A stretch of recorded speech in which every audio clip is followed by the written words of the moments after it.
Hello, everyone. Welcome back to the Bucs UK podcast. We're episode 98, getting so close to that magic 100. It's great to have you back joining us. I'm your host for this one. My name is Alex. We've got Kieran, David, and Graham. Guys, Hi. good to see you. You think? It was a great win for the Buccaneers on Sunday. 2-0 to start the season, 27-17 against the Eagles. Against the Bears even. Sorry, I'm jumping ahead. That's next week. Sorry, against the Bears. Who would have thought that? 2-0, what a start to the season. Gentlemen, I'd just like to come round to you and get your initial thoughts on the game from Sunday. Graham, it was a great all-round performance. Yeah, hard to pick any fault. Only thing that I probably would say is that so far we haven't played any kind of great opposition. I think there are a lot harder games to come, but at the end of the day, you can only beat what's put in front of you, and we've done that pretty comfortably, I would say. I mean, Sunday's game there against the Bears, as much as I hate the Bears, I would have loved us to win that by about 20 or 30 points. And we probably could have, if probably the one thing you could point your finger at was maybe the red zone offense. As we got nearer the end zone, we seemed to just stutter a little bit. But other than that, I'm not going to hear many complaints from me. 2-0. In fact, I want a revote. I want to enter the prediction competition again. I think I might already have lost. I think Kieran, defense showed up as well. It was a great defensive performance. Yeah, Graham's right. I mean, it was a game that we could have won 35-0 and we could have lost 35-0, but it was the credit to the defense that kept us in it. They kept getting them, 3 and outs and kept getting the ball back. I think for me, if we're going to sort of flag out the defense, it's got to be Vita Vea. He was just immense in the centre. There was a hint of Lord of the Rings and "You shall not pass" as he was banging his staff into anyone that got within 5 yards of him. David, it is right now. It feels good to be a Bucs fan again at the minute, doesn't it? Yeah, it does. 2-0. You're not going to be complaining about that. A lot of promise. I mean, things that I do like is ball security, lack of flags, not making silly mistakes, and you can see that this team is growing in confidence and developing, and we're unleashing our weapons again. Like Mike Evans, not only is he receiving the ball, but he's taking it downfield as well. So, everything's looking good at the minute.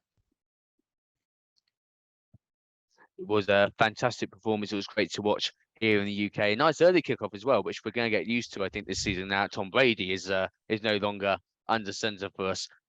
Kieran, let's just go back to this defense, because one man that you've been a big fan of for a while is JTS.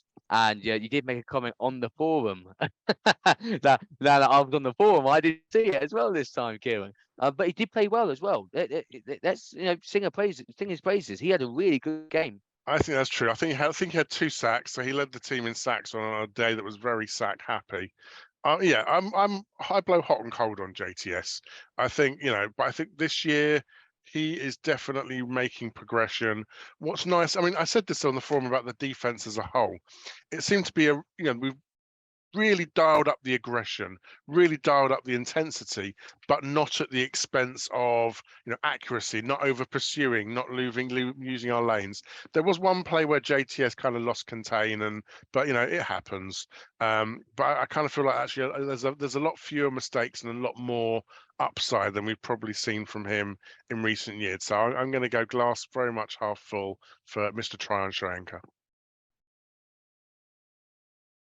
And David, I don't know about you, but I was watching defense closely on Sunday, and I got flashbacks to the defense at Super Bowl because of the speed, the power, the limited time we we're giving the quarterback to make those decisions and getting to the quarterback quick. It was amazing to watch. Yeah, it was. I mean, the linebacking core really looked back to themselves this year. I think last year they were trying to protect our secondary too much. So I think they were sort of going back. This was picking up on the JTS discussion.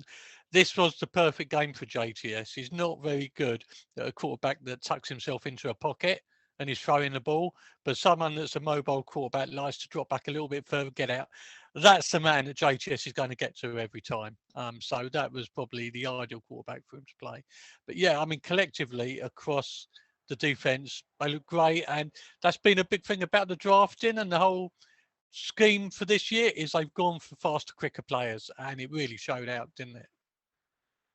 I think while we're talking about the D, we must mention Shaq Barrett. Obviously, the obviously focus is that interception return for a touchdown. I think it was recorded at about 3 inches or something. The return.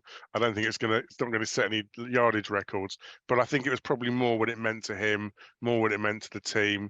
We're still sending lots of love and good wishes there, and just imagining what they're going through. But at the same time, yeah, it's great to see him back and just having some fun that he deserves. Absolutely, I agree, and Absolutely, I think that's been a thing that the defence have done of these first 2 games of turnovers at just the right time. The pick off on the goal line virtually last week from Izzy, I think it was, and then the one from Barrett just to finish the game off. I think they're getting more turnovers this year, and at better times of the game. JTS, just again touching on him, he seemed to be a guy who almost made a sack, almost made a tackle, just missed out last couple of seasons. I think he looks more like a guy who's going to actually rack up the numbers this year if he keeps up that kind of performance. Really good to see. I think we're all willing him to have a real breakout season, and maybe this is it.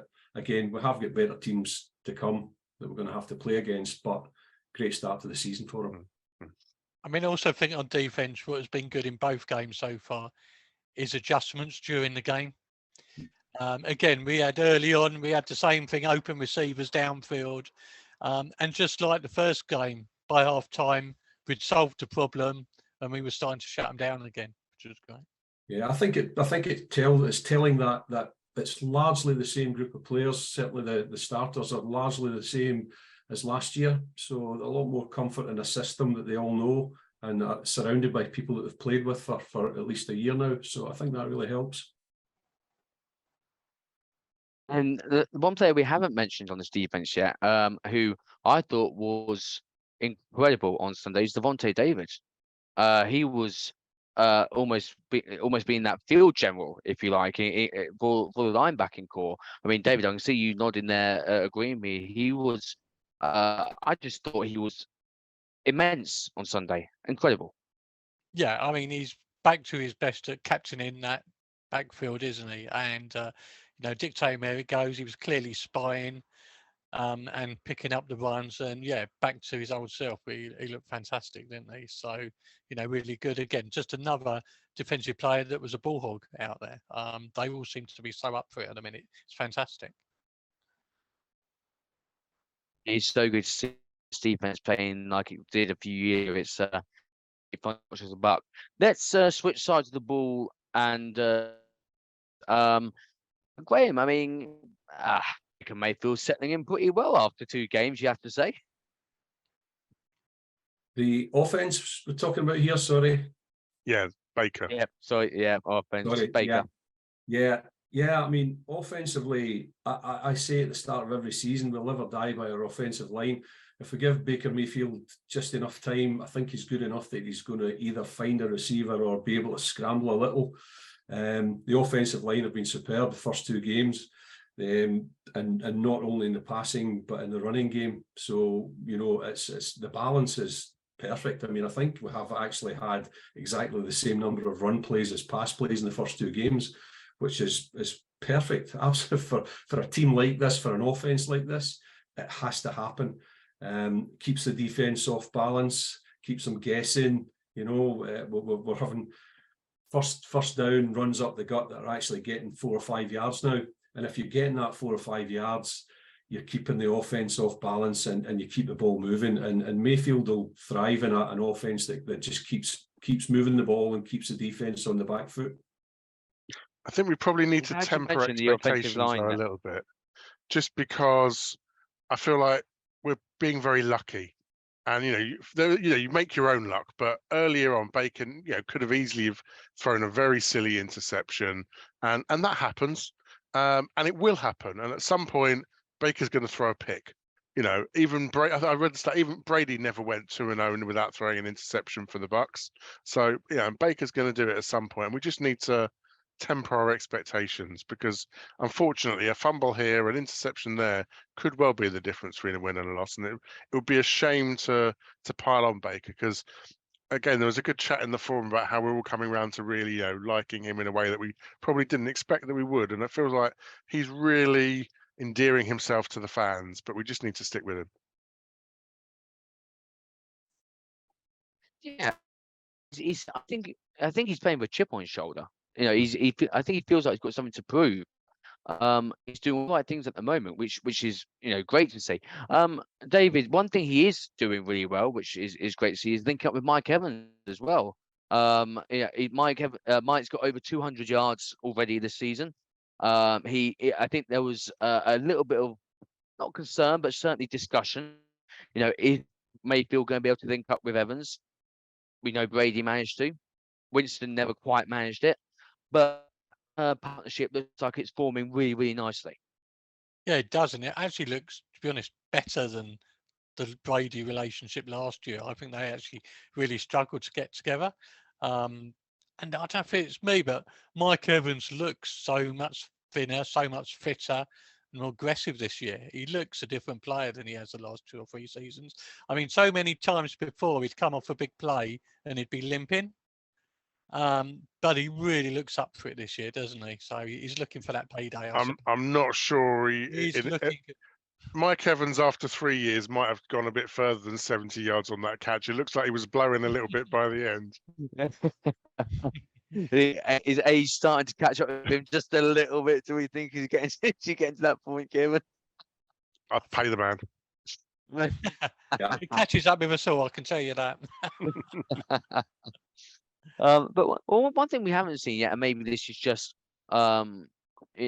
taking time, just developing, is we're not seeing a lot of the Godwin connection yet. Is Godwin still finding his feet with Mayfield? Maybe. Only time will tell on that one. But we know we've got a good connection there with Evans, which is great to see. Now, what I've been really impressed with, and Kieron, I'd like to get your thoughts on this as well, is obviously our new offensive coordinator, Coach Canales. He's come in, really changed this offense. It looks like it's certainly, in more ways than one, a different offense next year. It's stated the obvious: new offensive coordinator, new quarterback, but also the playbook is completely different. We're much more unpredictable. It's much more exciting to watch. It really is. I think Graeme highlighted that balance between the run and the pass. As a fan, we just sit there going, "Why are you slamming it up the gut for 2 yards?" But that sets up the next play and the next play and the next play. In a way, it does feel like Buck ball. Accepting that Tom Brady is kind of the aberration in the Buccaneers' history. Run the ball, keep it tight, sometimes look for something deep. It's what Garcia did, it's what Dilfer did, it's what Sean King did, it's what we expect from Craig Erickson, all going all the way back. It's keeping it tight, don't make mistakes, and when we don't, good things can happen. And actually, so in a way, it feels like traditional Bucs ball. But I think what you're highlighting, and what was interesting, was the play design, and we haven't really got enough of a sample yet, and I haven't been and gone and looked at the all 22 yet to go and see exactly what routes we're running. But it seems like we're scheming players a little bit open rather than just throwing it up and making those contested catches. When the runs up the gut are happening, it feels like they're making holes, and there are some runs to the outside to try and keep everyone honest. So I completely agree with you. I think it's interesting, and it's working. But I think it's very, dare I say it, when we had Byron and we won a Super Bowl, we all said it was working. So it's half scheme, it's half people, it's half outcome. And I think, was it David or Graeme? It's half the team you're playing against. So I think this will come on in the next episode, I'm sure, to talk about the Eagles, but that's going to be the test. Graeme, you mentioned the offensive line earlier, and Kieron just brought the running game up there. There's been a lot of change to the O-line over the off-season. Ryan Jensen, of course, he's unfortunately out for the season. Kristen Wirth switching from right tackle to left tackle. But the guys who have come in and the line as a whole have been performing superbly so far. Yeah, I think they're looking pretty good. What I'm liking about the running game, although Rashad White's always obviously RB1, there are at least 2-3 other options there that they're mixing it up.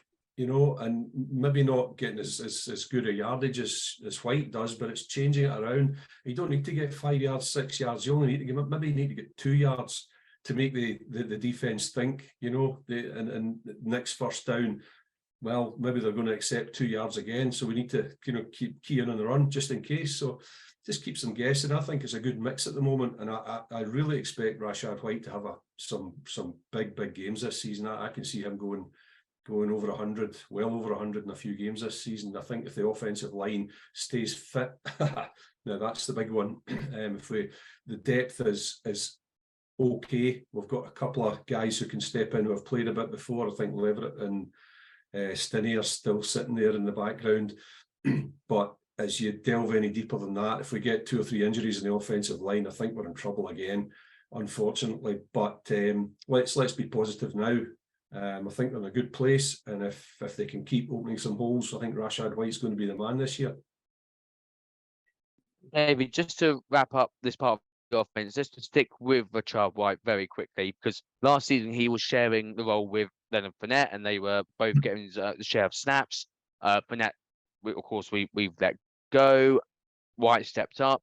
He's really looking like he was ready for this RB1 role. He's looking great.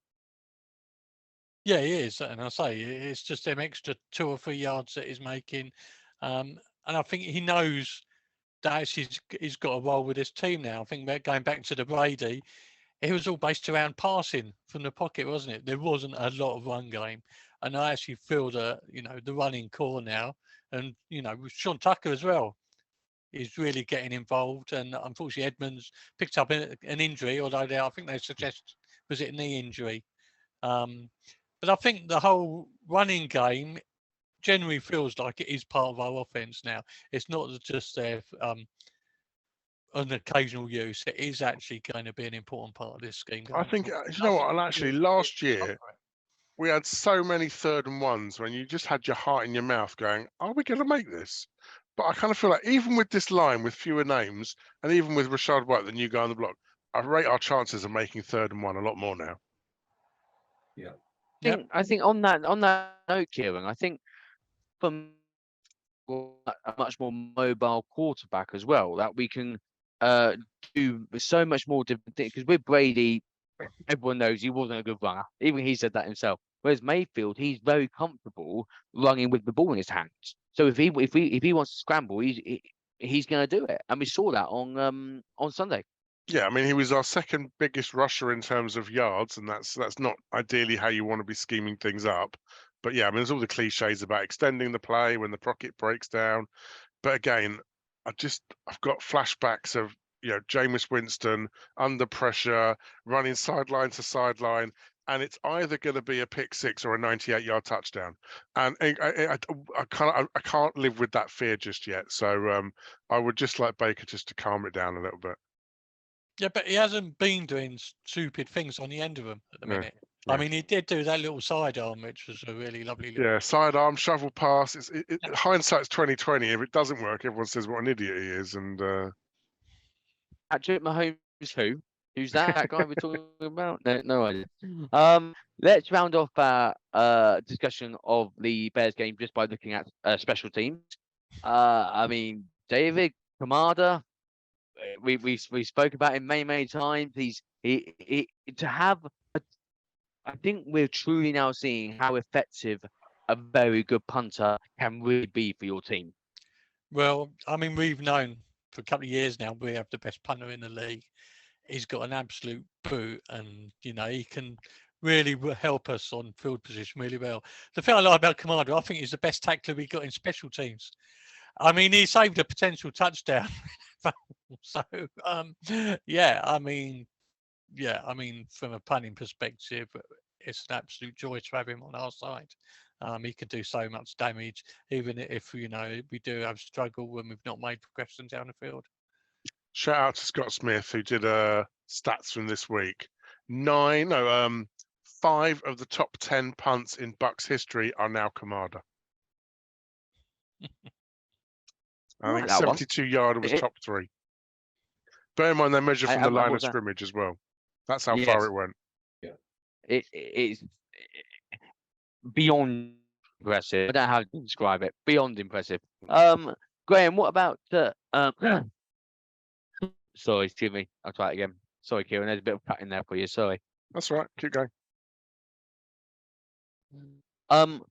Graeme, what about Chester McLaughlin? How's he getting on in your opinion coming into the team? Yeah, that was it. It was at the start of the season, I was thinking it's going to be another heart in the mouth every time we step up for a kick. But I think first 2 games, early days, he's shown pretty strong leg and he's looked pretty consistent. I think the block on Sunday there was more of a missed assignment by one of the linemen letting the guy through. I don't think it was particularly a low kick. So I don't think I can pin that one on him. But it's looked pretty solid. I think with him and Camarda, I think we've got 2 guys that we can work with. I mean, Camarda's a game changer. You know, you can go from your own 20-yard line to the other 20-yard line, 10-yard line, you know, with a punt. It's incredible. It's really good to watch and good to have, as I think Dave said, best punter in the league in our team. No doubt about that. Kieron, what about the return game? What did you think of? Do you think about it? Is it showing some promise now? I mean, there wasn't really a lot of return. This is welcome to the NFL. I mean, I've got the stats in front of me. 4 touchbacks, 2 down punts, 1 punt out of bounds. Tompkins got it twice and went 7 yards in total. I mean, so no mistakes, no fumbles, no penalties. It was good. I still think our punt coverage is atrocious. Kamada's very good to not out-kick it. But I think, yeah, the return game, it is what it is. No, it's safe, and I'll take that. Yeah, I'm the same. It's safe. It's vanilla. It's not spectacular, but they're not dropping the ball. They're not making those mistakes. And as long as they don't do that and give up 50 yards of field position, that's fine. Is it safe or essentially give away a touchdown? I know which one I'm certainly leaning towards on that one. So you've heard the opinion of our panel. Now go to our Bucs UK members. Again, great to see so many of you on the forum. It's really good to have that game day chat. If you are a member of Bucs UK and you don't get onto the forum, do try and get on there.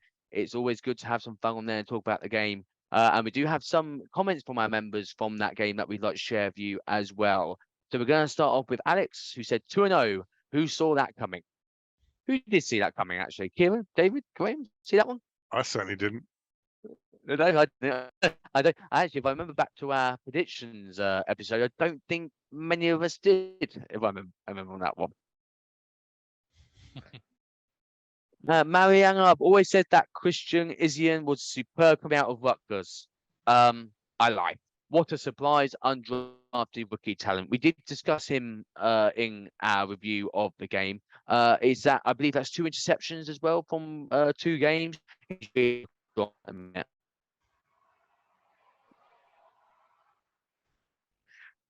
Phil, a fantastic win. So happy for Shaq Barrett. I think a lot of us were. I don't normally get emotional during games, but I did feel very, very uplifted for Shaq then, especially his celebration was wonderful to see.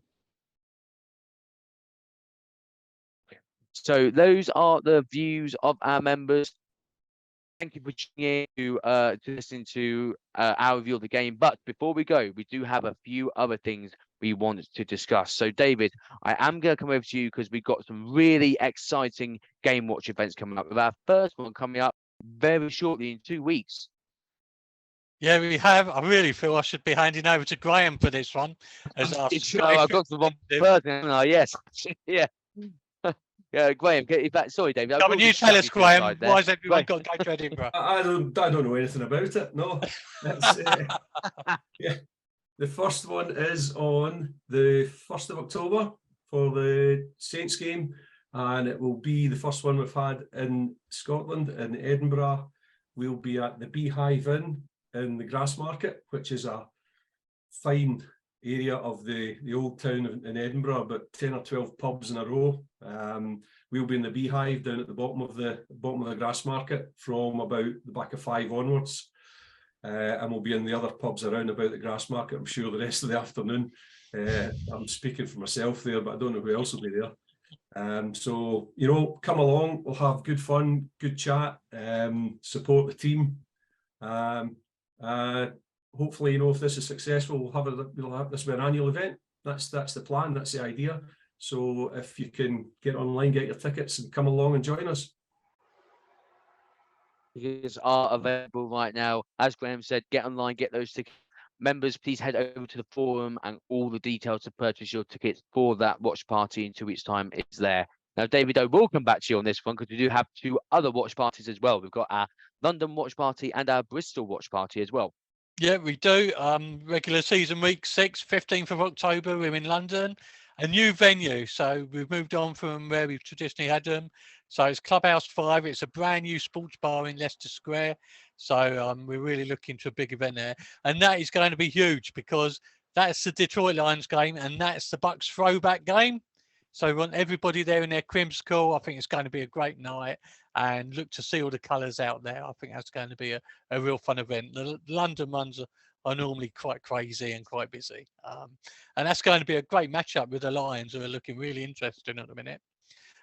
Then week 9, we're looking to see some firework night, 5th of November. We're down in Bristol. So Bucs take on Houston Texans. So yeah, we're looking for that. So yeah, week 9 of the regular season is our 3rd run. So every year we're getting more and more of these events, getting lots of people turn up to them, lots of new members. It's great to actually meet up with people in the flesh. They're just really fun, crazy events. So well worth coming along if you get the chance. Absolutely. And tickets for our London and Bristol watch parties are also available. Again, members, please head over to the forum. All the details are on there. So once again, thank you ever so much for joining us for our review of the Bears game. We'll be back with you on Thursday, where we'll have our preview of Monday night football game for the Bucs against the Eagles. Until then, take care and go Bucs. Go Bucs!